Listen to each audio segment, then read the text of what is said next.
We've been doing this podcast for 2.5 years now, and the most listened to episodes are always the ones talking about career and certifications in Treasury. So we decided to partner up with the AFP, the Association for Financial Professionals, so we can offer you a $100 discount code on all of the AFP's products.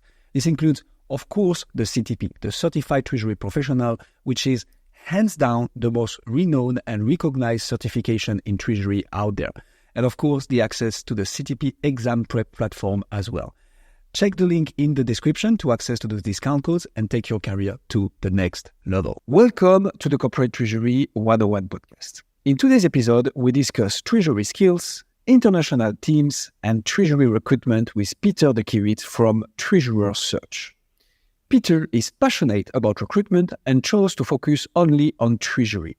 He mixes matchmaking with entrepreneurship, teaching, writing, moderating events, and being amazed by developments.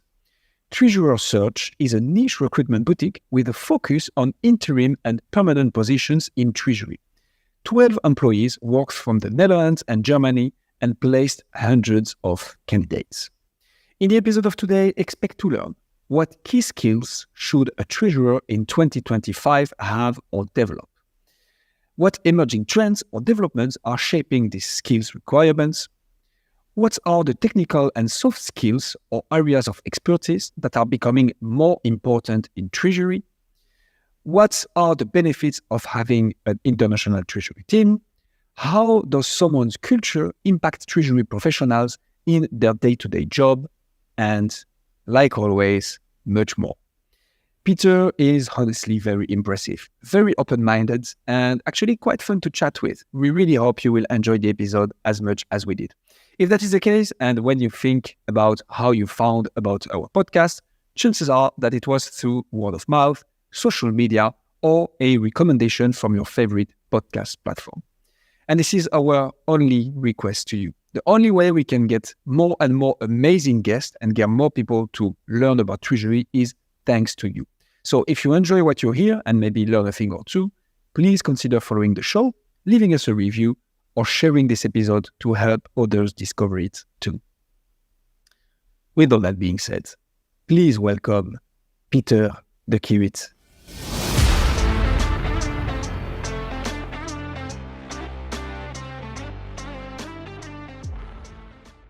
Hey, Pieter. Thank you so much for joining us on the Corporate Treasury 101 podcast. To begin with, we'd like to talk about the Treasurer of 2025. We'd like to dream a little bit. So what do you think would be the key skills that a treasurer should have in 2025 or have or develop, actually? What's your take on that? Well, thank you for having me, first of all. And thinking about 2025, I think it all starts off because I think this is for a lot of the audience, how to develop themselves. I think I want to mention first that it starts with finding out what drives you. So it's not so much about skills, gathering skills, because you can gather a lot of skills, but it makes sense to find out if you are a treasury technician or if you're a connector, a business person or anything like that. So start with thinking, why do I want to evolve in what direction? What's the purpose for me in my career? And then start building up on that. And in general, what I see already over many years right now is that the really successful treasurers, in a sense, they go up in the org chart, become the director, become the group treasurer. If that's what you're looking for, and again, that's not for all of us, then making the connection to the business comes first. It is translating your expertise about cash, risk, corporate finance into what's relevant for business. I think that is where it all starts off. That's not different for 2025 than for 2020 or 2015. I think a lot of aspects that are asked from many, let's say, employees right now, which are not Treasury specific, are also relevant for Treasury. So yeah, you've got your tax savvy, data driven people. Yeah, well, that's not a Treasury person question to ask, but it's for all people coming into the labor market right now. So I think 2025, find out what you want and build upon that, and then start developing your skills, be it technical, be it interpersonal or whatever. That's super interesting that you barely touched upon the actual technical skills. We quickly mentioned cash management, but we could imagine that in such a period that we are in 2023, July right now, that you could think, okay, managing financial risk will become key, but you focus more on the interpersonal, the soft skills actually. Why do you think it's that important? Well, I think a lot of the Treasury population has a lot of technical skills. So you see a lot quantitative, detail-oriented people, tech-savvy also quite a few. And they've been in their traditional proverbial ivory tower, doing a good job. I think a lot of people who are listening into this podcast are about development. And I think getting better technical skills won't get you the exposure you need to go up in your career. There's this equation that says the effectiveness of your advice is not only the quality, but it's also the acceptance. And I think a lot of the treasurers don't focus on the acceptance.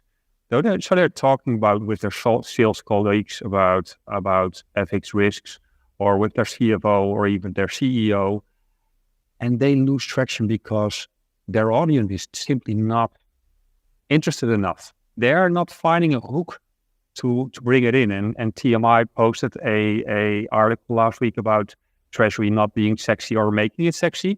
Well, I think those people who can make Treasury sexy, those are the ones who move forward in their careers. So you have to think about who you're working with to get ahead. And that's all about people. And that's not about tables or colors or large Excel sheets. And don't get me wrong, those are also important. They remain important, but to make the next step is finding traction with your message there. It's funny because that's our mission statement. Well, not exactly phrased like this, but we want to make corporate treasury sexy, Pieter. So we're on it. But yeah, makes a lot of sense. And so what do you see as the emerging trends or developments that are shaping those skill requirements then? What influences all this? If you talk about skill development, I see that the very traditional ways of acquiring skills remain. So you go to your university and you get your degree, so that remains.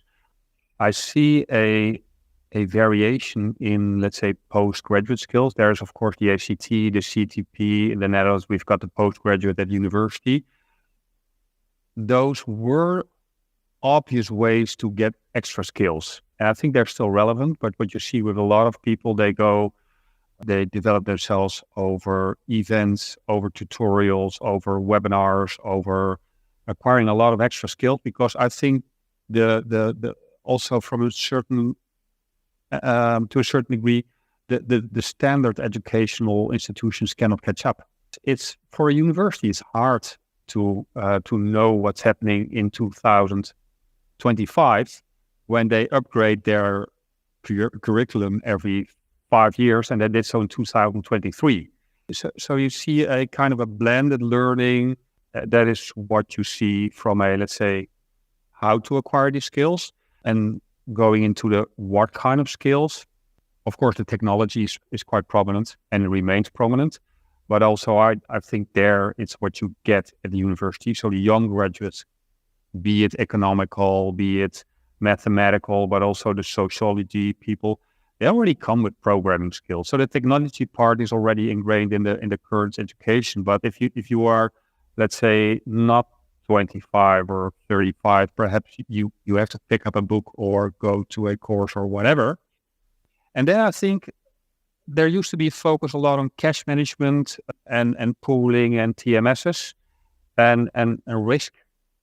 There was a bit of a decrease. There was like companies were getting risk averse, technology kicking in. If you had to call 10 banks 50 years ago, now you can use your 360T or your FXall. So there was a time that there was a decrease in risk skills development because there was no demand. Currently, that's changing again. You see your counterparty risk, you see banks defaulting, you see the volatility in interest rates and FX. People have to understand. So I do think that risk is becoming more important again in comparison to 5 or 8 years ago. So that might also mean that there's a shift towards the CFAs, the GARPs or FRM education type gets these risk aspects in again. There are some developments there, but that's the beauty of Treasury. It's constantly changing and it's hard to predict. So I think that's the fun in the field. Super interesting the way you said that, because indeed with the current news, what's been going on in the Treasury world, banks defaulting, counterparty risk. A few of our guests have mentioned that now, that this is becoming more and more of a important topic.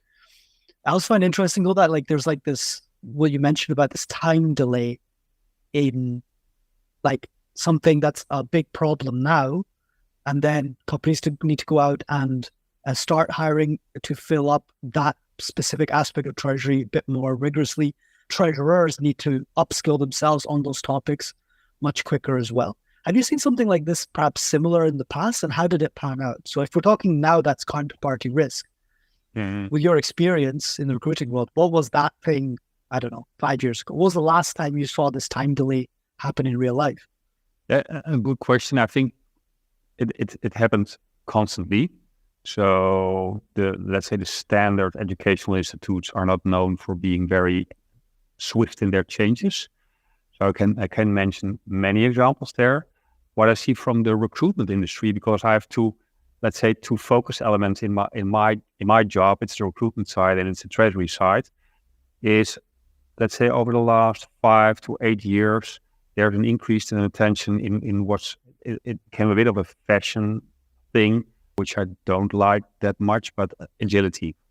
So I think agility is about not knowing everything, but having the skills, the competences, the mindset, the personality to deal with changes, changing environments, and me interviewing candidates and finding this out is also listening to people and telling about what went wrong.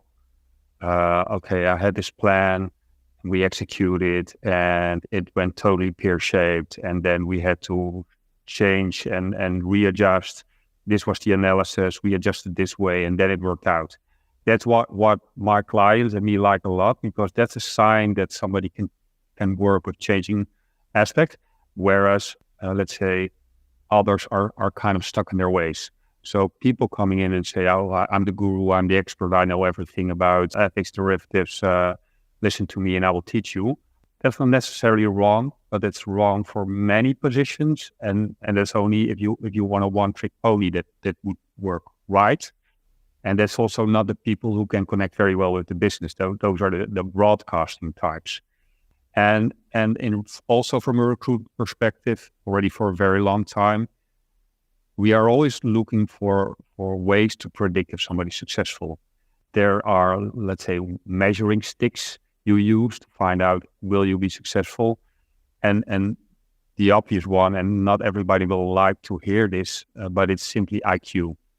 IQ is a very good predictor of somebody being successful. Not a one-on-one, but let's say a 70%.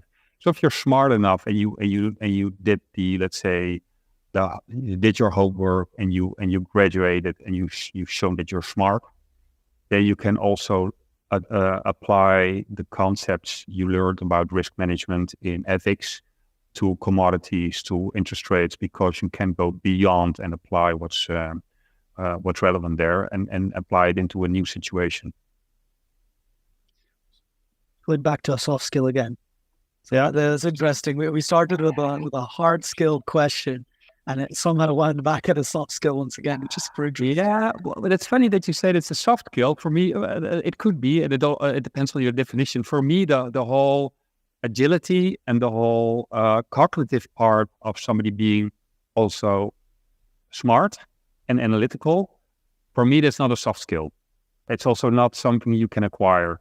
That's either God's gift or whoever you want to blame, but it's there used to be times that I at this idealistic view, so you can make your own future if you put your mind to it. But we just have to accept that some people are more talented in certain aspects than others. And that doesn't make one better or worse than the other, but better for this one position or not. I understand why that could trigger some people. So that's a fair answer. So focusing on what's within your sphere of control, are there skills that you have seen, whether those are soft or hard, which Treasury professionals can work on and improve that do put them in better positions, and what are they? Yeah, I think in skills, it's if you know from yourself, going back to my kickoff, if you know I am the analytical type and then let's say the Treasury technician, and that's how you are driven. I think if you want to develop from that path, I think you should study business concepts. How do we make our money?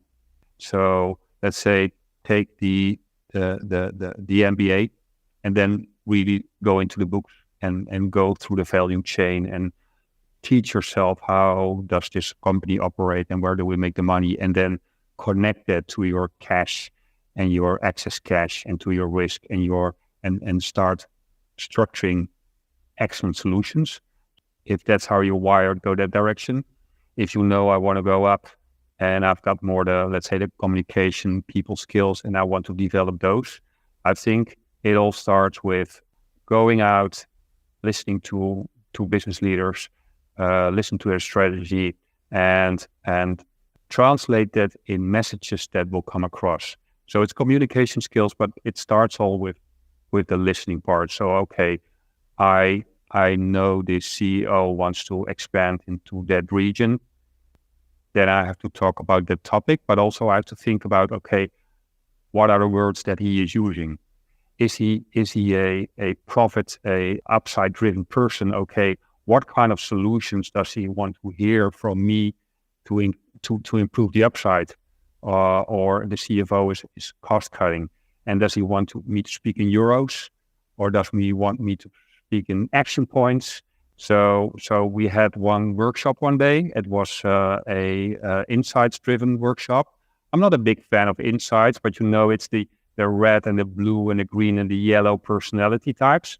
And we kind of helped people to find out what type they were. And in this audience, we had this group, we're 25 or 30 people, and they were predominantly blue in that typology. So that meant... Can you explain that a little bit? Yeah, it's very much you are driven by the numbers, black and white, very analytical, very, very rational. A lot of CFOs are in that typology, they are red, and red are assertive, and they are result-oriented, and they want to score. So if you would come in as a blue person, you would have a big data sheet, you would have your Excel and your pie chart and your everything, and you would take your time and you have a build up to your point you want to bring across. That's the red person, the CFO, would be totally bored, out of his mind. So you start with the results, and you would say, okay, I come in and I can show you how we can sink cost in our bank relations by 1.5 million annually. Do I have your attention? And when he says yes, or she says yes, then you continue.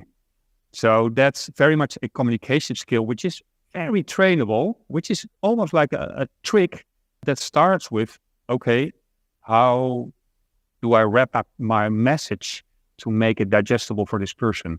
Very trainable. We started with all of that was self-awareness, right? Yeah. Is really understanding what your type is and who you are and what's your strengths and weaknesses. Yeah. And then from there, where do you need to play? I think that makes sense. Yeah, what I see a lot, but that's a bit of perhaps I mention it too often, but I see too many people living the ambitions of the people around them. They come in and say, I want to be a group treasurer. Okay, why do you want to be a group treasurer? Is it the car? Is it the money? Is it what kind of challenge? Or perhaps your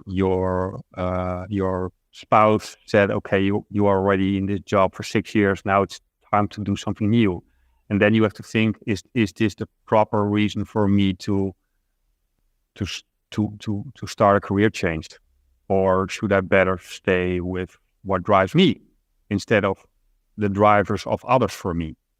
Oh, it makes sense. And we'll put a link in the description for the audience who might not know about this personality test. So we'll put a link towards that.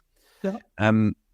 Pieter, so we've talked about in general and the focus on the soft skills, which I really love, because I think a soft skill is harder to develop than a hard one. But most of them could be developed, right, through training and reps.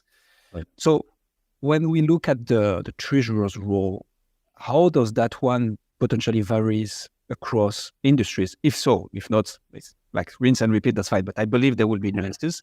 Yeah. And how does this impact the required skill sets? Have you seen differences in your experience? Yeah. Well, yeah. I've seen me stepping into recruitment in this job type is also because a lot of treasurers can work in a lot of industries. So you can move relatively quickly from one industry to another, but there are big differences. So for the obvious one, the non-for-profit treasurer is totally different from the profit-driven treasurer or the profit company. But that's an obvious one. But two examples, we work for a lot of clients in this soft commodities industries, a lot of traders, and what you see over there is that, of course, risk and risk related to the core business is important. But also the traders in a trading company are very prominent, and they will enter your room as a treasurer. So you have to be able to stand up, because if you don't, they will tell you how to do your job, because their results, which are connected to their bonuses, are also influenced by how you deal with in the financial markets. So what we see is that for instance, commodity traders, we need more extroverted treasurers who are very much aware of ethics. And for instance, we worked for all market leaders in the telecom industry, and there, of course, payments are very prominent, because it's so many people paying their phone bill every month. And of course, luckily, treasurers don't have to deal with every single payment, but they have to be aware what's happening in a company where every month millions of payments come in, and how to automate and organize the whole thing. So industries do have an impact. I wouldn't say that you can train for a certain industry. Of course, if you want to, it makes sense to be aware of that.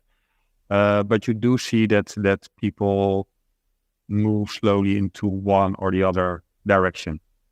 So that has an impact. It's funny to see that. I mean, from my understanding, it's more the differences will not that much be on the soft skill side, but more the hard ones, right? And the knowledge you need to develop around payments or risk. It's very interesting. Yeah.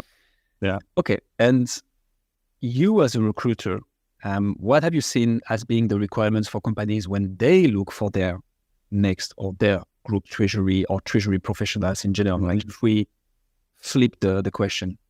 Yeah. If I understand you well, this is specifically what do companies look for in their next group treasurer? Yeah, it's correct. For me, that's. I think there's even a book by the name that says, "What got you here won't get you there." What I see is that there are different career stages. Let's say let's take 3. So you come in as a young graduate, and you have to be eager, and you have to be smart enough, but you don't have any directly usable skills. So you have to be trainable and eager and go.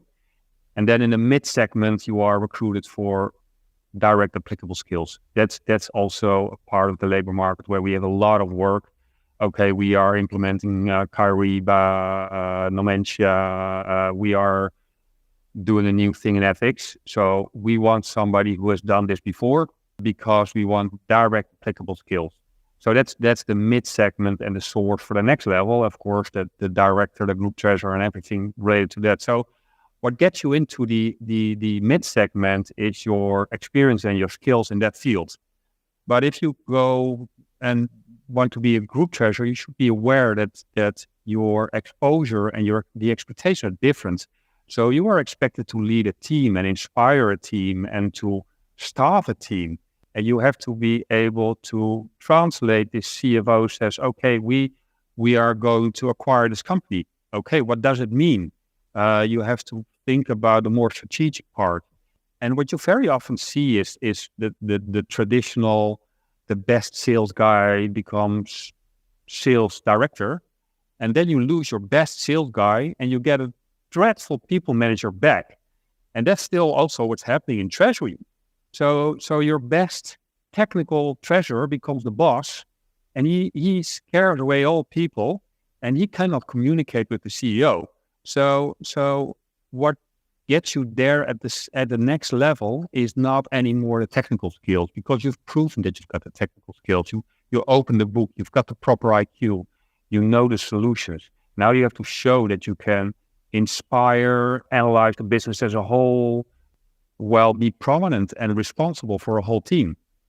And that's also where you are in a mid-career stage. Your career will be managed to a certain extent. So your boss will tell you, okay, let's have a annual review. What shall we do with your education? What do you want? What do you like? And if you are a group treasurer, your CFO will say, hey, your career advancement is your problem. So if you want somebody, you come and claim it and you convince me, but you get the big bucks. So you are expected to take the own responsibility for your own team, your own career. So if you are at a certain level, you have to act the role. So I think for people who want to move up to group treasurer, it's a bit of a mental shift. It's taking responsibility. So you don't get a group treasurer role, you go out and get it. You claim it.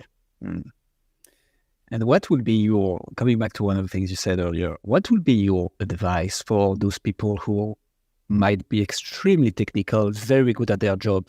I mean, naturally you get promoted because that's a bit how the system and the companies work. If you stay long enough, quote unquote, and if you prove technical efficiency, eventually you climb the corporate ladder. Where it's not always the right choice for the company, because as you said, some people might be outstanding at selling, but when they get a leadership role, it's all of a sudden much of a different ballgame.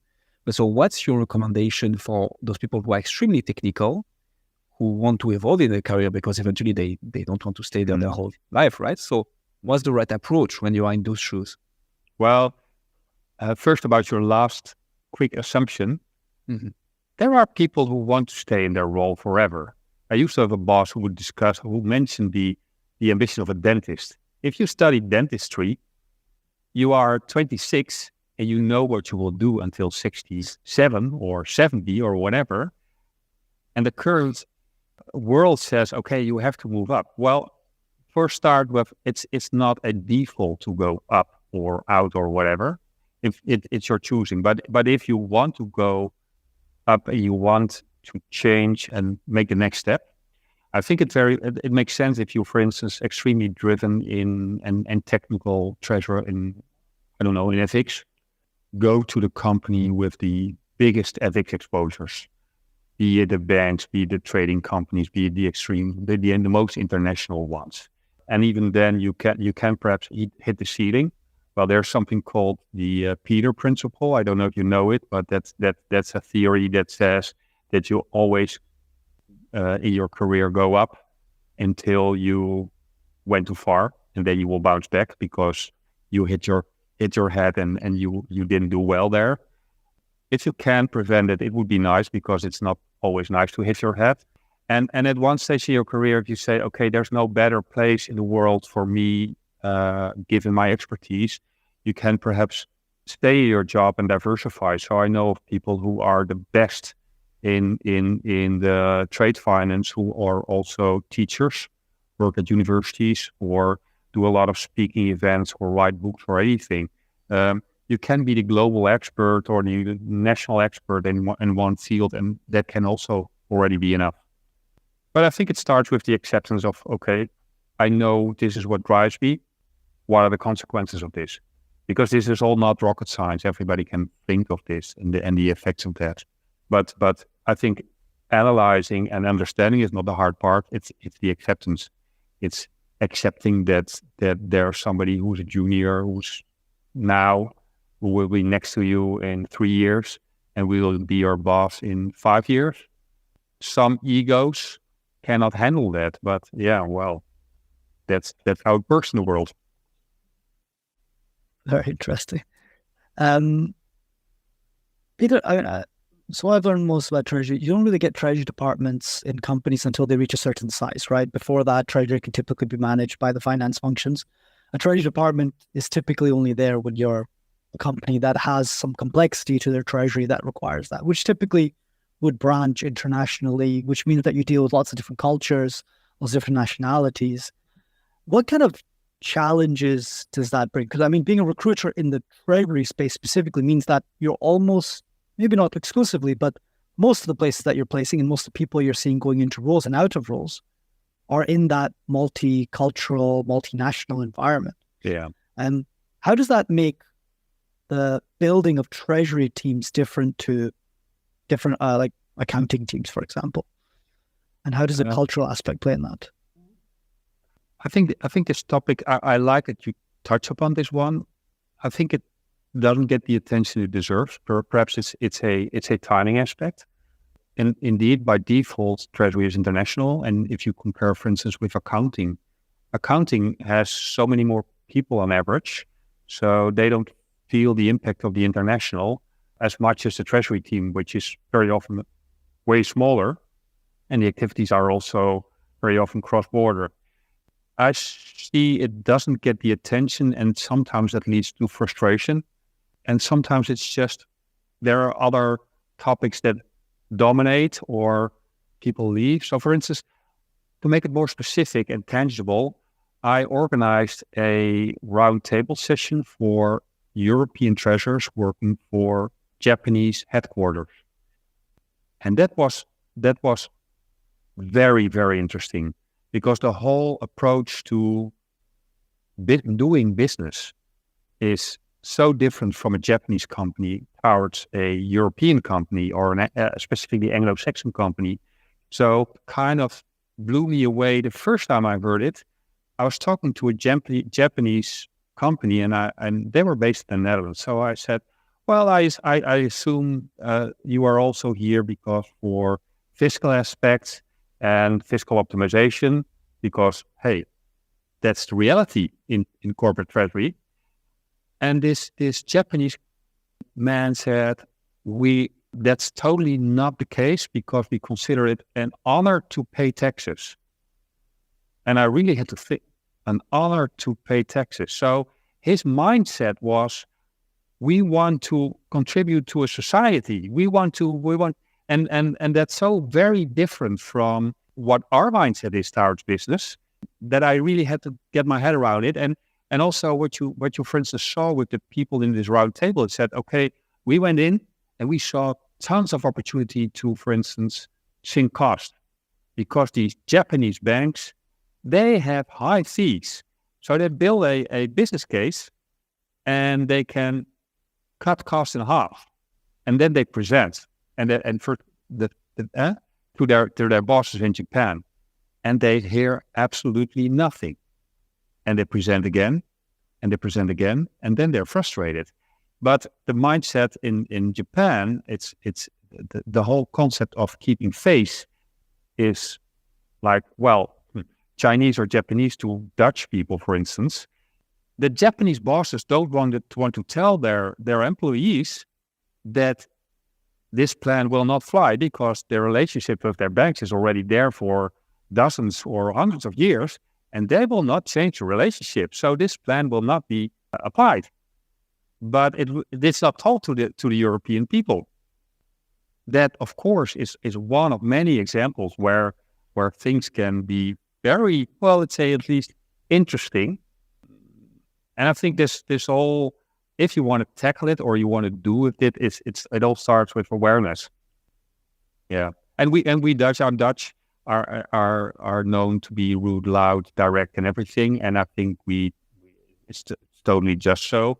But I see a lot of the fellow Dutch people. Well, to give another example, I dealt a lot with Romanian, and there were a lot of smart Romanian people in the room and Dutch people. And what you heard was only Dutch people. And then after a while, in an email, it turned out that the Romanian people had the best solution. So what the Dutch people would say is, those Romanian people should speak up. That was the solution of Dutch people.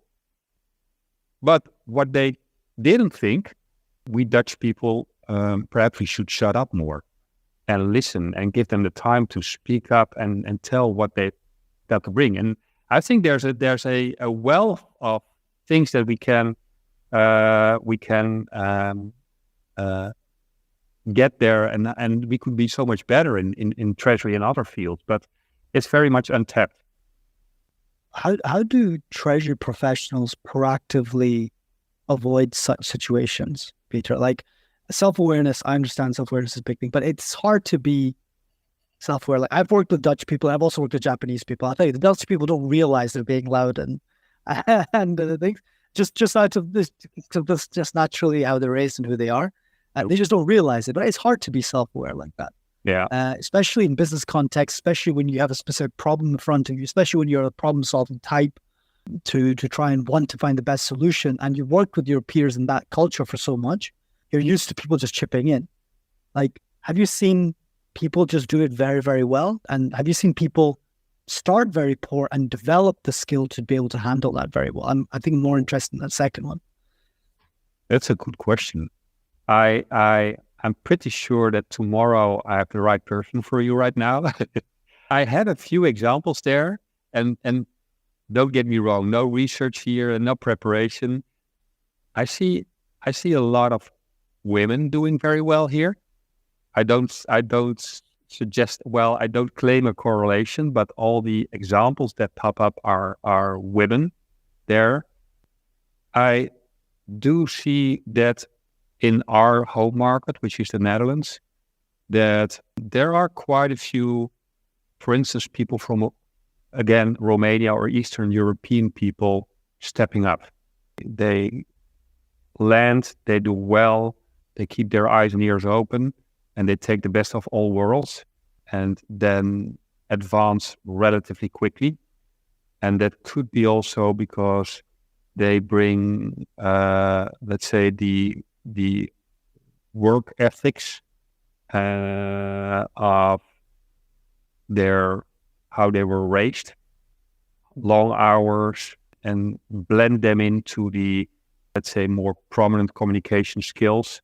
And those two combined lead to a situation that they pass their local peers, because, and this is also totally cliche, but from let's say statistically, there are, let's say, from a working attitude, a lot of the millennials from Western Europe don't spend as many hours as, let's say, the Indian, Romanian, Chinese, Japanese. And this I say totally without any value. So the one is not better than the other, but hey, it makes total sense. If you work more hours, you get more done. And that's visible. Makes lots of sense. Yeah. So that will be focusing on maybe the challenges and potential difficulties of having inherently such a structure, right, of international treasury teams. What would be the benefits then? What do you see as being the driving force of such structure and cultural differences? Well, before we talked about the connection between the business and treasury, and I think Treasury should mirror, guide, support business.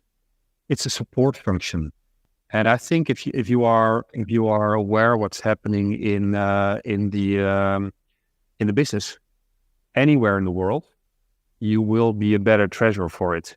And if you at the same time support your Brazilian colleagues as well as your Indian as well as your Greek colleagues, and you are somehow aware of what this different in doing business means, then you will be a better treasurer for it. And also, I think well, you know about banks. Banks in various countries operate in different ways. You negotiate it in different way, and there's no one way which is the best. So the local way is best for that country. So you should listen and act upon that. So I think that's the biggest upside. At the same time, you have to be true to yourself and your own company culture, because also I think, especially in current day and age, ethics and morals around the world are not the same. And that's I think you can fill a whole extra podcast about that. So let's not go in that direction. But how people operate in Russia or in the Middle East or in the UK or in Japan, yeah, well, that's an interesting topic extra on top of that. Absolutely enough for a complete episode. Yeah.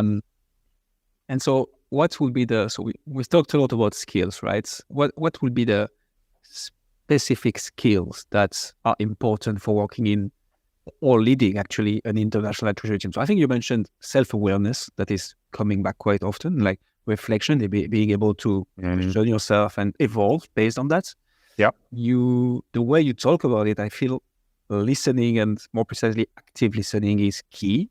But of course you want to, stand up for yourself, and back to the group treasurer example, that want to evolve, be able to advocate for your own growth and evolution. But listening is a key part. What else is out there that is necessary to work in an international treasury team? What you mentioned or what you summarized is already quite a bit and quite a challenge, I think, for a lot of people. And I think the natural curiosity, constantly know what's happening, listen to podcasts like these, reading, and I think that's hard. I see for myself, and perhaps you recognize this. If you have a job and you have a lot to do, and then you also want to follow the news, and you want to follow what's relevant in Treasury and its various countries, and in my case it's Treasury and recruitment, and in your case it's other fields. So it's also digesting vast amounts of information and know what's important and relevant and what's not, and also how this changes.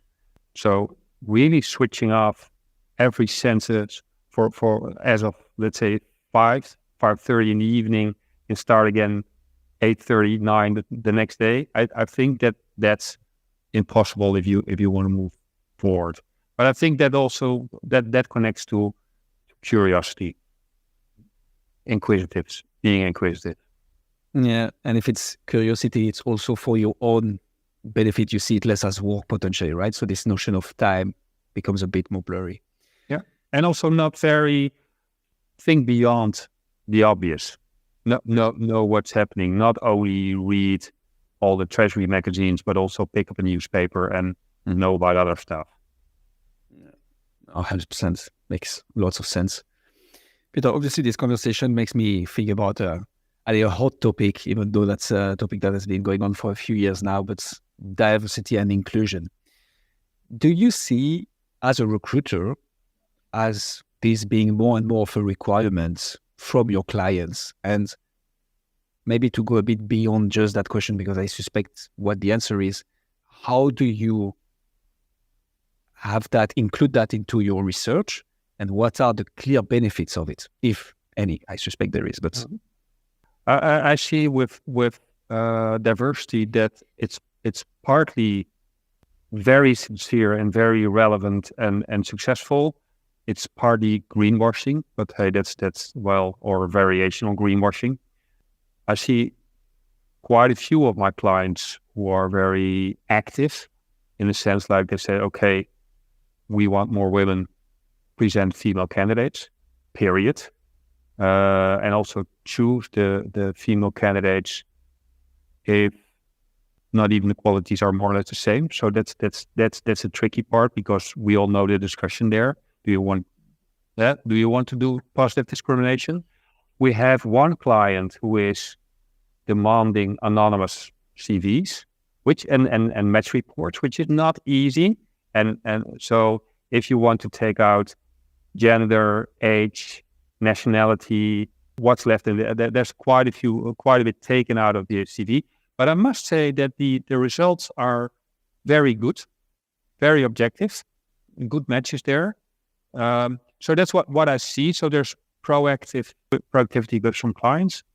And with those companies who have this diversity brought into their companies, I see also more stability in the team, and also whole other topics being brought up, which in my perception are pan out very well. So I think in the aspects we mentioned before, let's say connection to the business, stability, skills level development, diversity in bringing in people from all over the world, focusing on gender, brings new topics that make treasury teams better and more stable. Did I do research? No. Can I mention the examples? Yes. And also in our own team, we see we have quite a diverse team: female, Syrian, German, Bulgarian, Dutch. I think it makes a better, smarter team, and it's also more fun. But it could be my personal preference there. No, indeed. I think it's something that's come up quite a few times as well in previous conversations, and also in, I think, stuff that Kim and I have seen in our own personal working lives as well. Diversity of opinion especially makes always for better solutions, right? So, and diversity of opinion can often come from diversity of experiences. So yeah, definitely something. So that's a nice link into what we wanted to get to next, which was we want you, Pieter, to speak to the hiring managers side as well. So I think you've spoken a lot to recruitees, let's say, the people who want to get recruited into a treasury role. But if I'm someone inside a treasury department that needs to go about filling up my treasury department, I have specific needs. Maybe I'm particularly worried about counterparty risk at the moment, and that's something that I feel like I need to build out a little bit more. But speak more generally, what's the right approach that treasury professionals need to apply when they get to recruiting? Is it different for treasury versus other functions, for example, or is it quite common across? Partly different. I think the big difference in comparison to other finance functions, for instance, is that treasury is too small to have a lot of standardized ways. So if you recruit in accounting or control or IT, there's so much standardization in education and career paths. It's all done, and we all know that org charts for treasury teams in various companies are very different. So even if the companies are totally similar, they can have totally different structured treasury teams. And of course, only a very few treasury is a conscious career choice. So that's a big difference. So that means that if you are recruiting for a graduate, it's much more about finding the right personality and look beyond the standard skills, because somebody doesn't come in with cash management skills because that is not taught at the university. Where you go next steps, then there are a lot of similarities. So if you are recruiting for a media, I think in general what I observe right now, even more than in the past, is that taking ownership, responsibility for the whole recruitment process is key. And I see for a lot of hiring managers, as we call them, so senior treasurers, treasury managers hiring new people into their team, a lot of hiring managers think they can delegate the ownership of finding a new staff member to a internal recruiter. In my perception, that's not a smart choice, because this internal recruiter does not feel your pain. He does not feel you and your team member sitting in the evening because there's an empty chair in your team. This internal recruiter has 25 other vacancies and yours is one of them. So taking ownership, thinking about what's necessary in my team, and then act upon it, that's, in my perception, very much underappreciated. And it's also, and that's totally to my liking, don't get me wrong, for a lot of hiring managers, recruiting staff is a chore. It's a task they do not like. They do not like writing texts about who they want. They do not like to advertise, screen CVs, doing interviews. And that's great, because that, as a treasury recruiter, keeps us alive. But you cannot walk away from your responsibilities. So I think that's the same in for any hiring manager out there.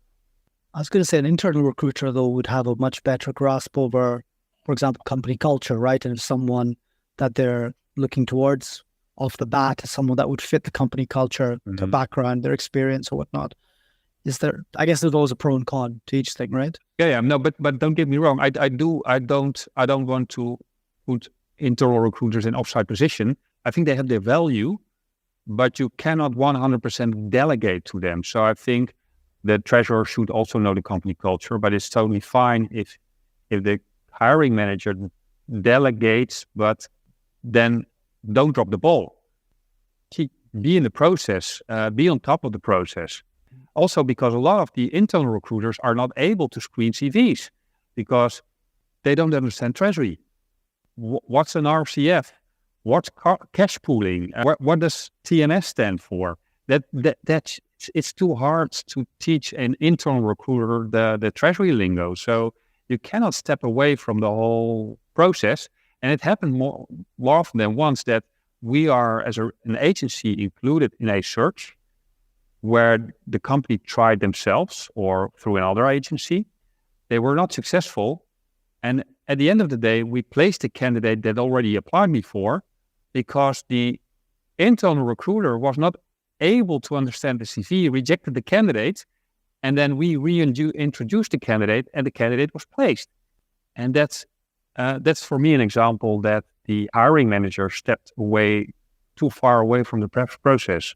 And that's a shame for them, not for us, but hey. Makes a lot of sense. I guess indeed, there's indeed certain skills. It's a good point about the Treasury lingo, and because Treasury is a little bit more niche. I mean, that's why we started Corporate Treasury 101 to begin with, was to be able to break down that lingo for everyone involved.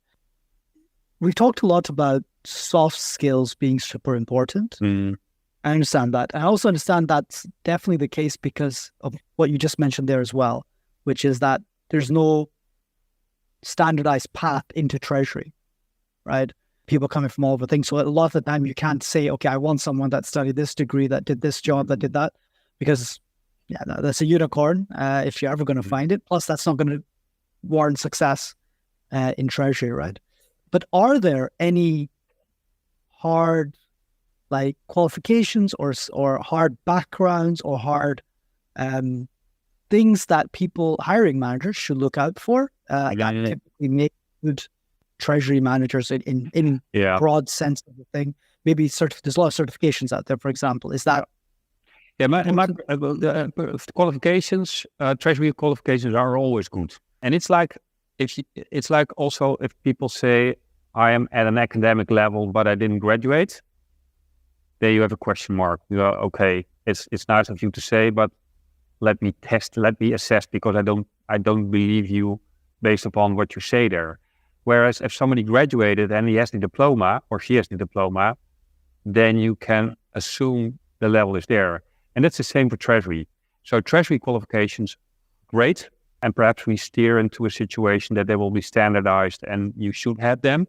But that's not the situation we're currently at. It's only like 10 or 15% as a formal qualification there. So qualifications are great, but they are not, if you've got them, they are not the ticket to the top. They are not the guarantee. And also if you hire people, if they've got the qualification, that's great. Makes things easier, but you should not ignore the rest of the candidates who are also in the funnel. And of course, there are only a few formal that are very recognized. So you've got, for the US, you've got the CTP. For continental Europe or the world, you've got your ACT modules. In the Netherlands, you've got your Register Treasurer. In Germany, you've got your Verband Deutsche Treasurer, VDT, who have some qualifications there. And they are in similar size and they all have value. And if you also have, for instance, like a CFA or a FRM GARP, it's all very, very valuable. And perhaps we will get to a situation where they will be at the same level as the, CPA and the CMA titles in finance and control. But that's not that. We've got a long way to go to get there. So are there any hard skills you would definitely think that you have to have?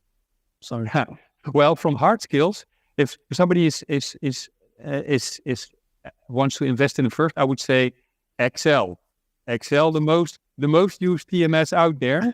So I think if you lack Excel skills, start over there, because I think in all Treasury departments, Excel skills are highly appreciated. And then perhaps some CBA on top of that, then you're the king very often. So that would be hard skills. That's where it starts. And I think if you go next level, then it's all about understanding what's happening under the hood. Because, for instance, there used to be times that you had to know about specific TMSs. Oh, you should know about Kyriba or Bellin or whatever. Right now, we are at the level that people say, okay, we understand what a TMS more or less does. And if you implemented one or you used one, if you see one to a certain extent, you've seen them all. Mm. Do you see requirements around accounting? It's something I've always wondered. Like, are any accounting skills of any sort required? For instance, one of the main functions of the treasurer would be to hedge, right? Financial risk, which gives the need to do hedge accounting.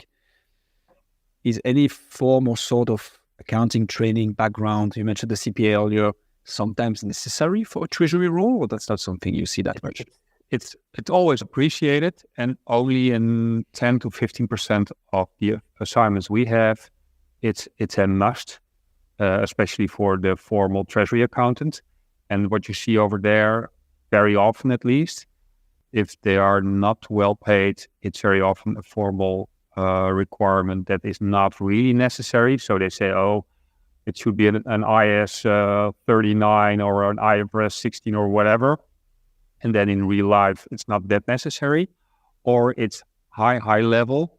And then you've got people who are making already 130,000 K with 5 or 6 years experience because they've got a very complex book full stuffed with derivatives. And that very much connects to also what we started this podcast with. I see so many people who are forced into treasury accounting, hating it, and not being able to follow up on it and spend 50-60% of their time in treasury accounting, because it's an easy to hate job. So then you can force yourself into it and make a lot of money, but I think that's not sustainable. It's a painful exercise. Oh yeah, I think you know best, the three of us. About a small idea. Wow. One last question, Pieter, around those recruitment aspects and how to retain talents. Can you share some best practices around attracting to begin with and then retaining top talents in treasury? I will not mention any names, but I see the companies where teams are managed well, where they are able to retain talent, bring in the proper talent, bring them forward. It's the place where modern labor market approach is applied. And for me, that's very much operating at same eye level. That's let's say a mature communication between employee and boss about what's necessary for this team, where do we want to go as a team, where do you want to go as a person, but also how do you want to be rewarded, what's important in your life. Are you focusing on your family? Are you focusing on your career progression, on money aspects? And then together find the same common ground where you can move forward. And on the flip side, where do I see where things do not work very well? That's the company, the more traditional approach, where a potential boss says, well, we have great news. We decided that you can work with us. And you shut up, we tell you what you will earn, and then you sign, and then you start working for us. Because that's not how it works anymore. It's meeting at the same eye level and having mature dialogues. So that's what I see. And as an example, I think it's in the news already for a longer period of time. But for instance, Nike, worldwide, I think even globally, they do not keep track or administration on vacation days. If you work in a team over there, you've got your responsibility. You have to take care your job is done. And if you want to go on vacation, you should. And of course, people should know you do, but we don't count the days you're on vacation. I must say I'm 53, so that's kind of quite a threshold for me. but it is a sign that you treat your staff responsible and you expect from them to show responsible behavior. Wow. Pieter, do you know if Nike is recruiting in Treasury by any chance? Do you have any insight on it? No, that makes a lot of sense. And I like the way you bring it. It's not one size fits all, right? It's not to promise you're going to grow or you're going to have a work-life balance. It's more about the communication you have with your employees. Say, okay, what do you want? And let's strive to go that direction. To go in that direction. Yeah, and that also connects to the current tightness in the labor market in accepting both 60-year-olds and 30-year-olds in the same position. So knowing what is the task at hand and how relevant is, for instance, age, which is almost never. And of course, an average 60-year-old person has other drivers than a 30-year-old. Well, that's not fine as long as they do the job. Makes a lot of sense. Pieter, that was amazing. Is there anything else you'd like to add on the different topics we've discussed? International teams, the advices for hiring managers, or more generally around the Treasury of 2025? Anything else we didn't mention that you'd like to bring up? No, I think we covered quite a lot. And my suggestion: be honest to yourself and as a treasurer, and keep an eye on what makes you happy. And a good treasury job, of course, makes you happy, but there's so much more to life. So be honest to yourself. I think that would be it. It's a beautiful closing remark, Pieter. But we do have one more question for you, which is a bit of a new segment that we ask all of our guests at the end of our episodes now. Where do you see the role of AI in the world of treasury going forward? We haven't really talked about it at all. How do you think it's going to change the world of treasury from your professional experience? I think there will be a huge impact, and I think the speed is decided upon acceptance, as with so many developments. So you can already buy a self-driving car, but it's not allowed through all kinds of acceptance through law and everything. And I think that's the same with AI in treasury. I think AI can do a lot of, especially of the standard tasks already, but it's not accepted. I don't think that group treasurers and the CFOs are willing to give up the wheel. So I think for now there's a lot of research and experimenting to be done. Also there, I think it's not specific to treasury. What is specific, of course, to treasury is we're talking about money, and in treasury teams for large amounts of money, and it always makes things more complex or more important. So I think the thoroughness applied will be much higher, and I think it's exciting times, but at the same time, it will take a while. And if you go back, I'm now 30 years in recruitment and in treasury. There already have been quite a few times that people said, okay, this is the next big change and everything will be different.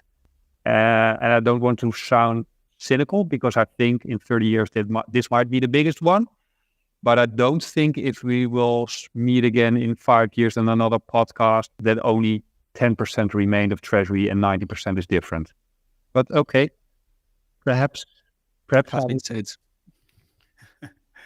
Pieter, that's amazing. Thank you so much. If people would like to know more about you, Treasury Research or Treasury Excel, where should they go? I think the obvious way to go is LinkedIn, of course. Our website, Treasury Research, is a dreadful word, but Treasury Research is the name of my company. So we've got our website. LinkedIn is very prominent in our markets, post regularly on Treasury Excel. And of course, we'll be at Eurofinance and all the big events, ATEL, DACT, etc., etc. So, that would be the obvious way to go. And I suppose we'll have another session in the future. So also Treasury 101. Spoiler alert. Yeah, indeed. No, perfect. We'll put all the links in the description. Pieter, thank you so much.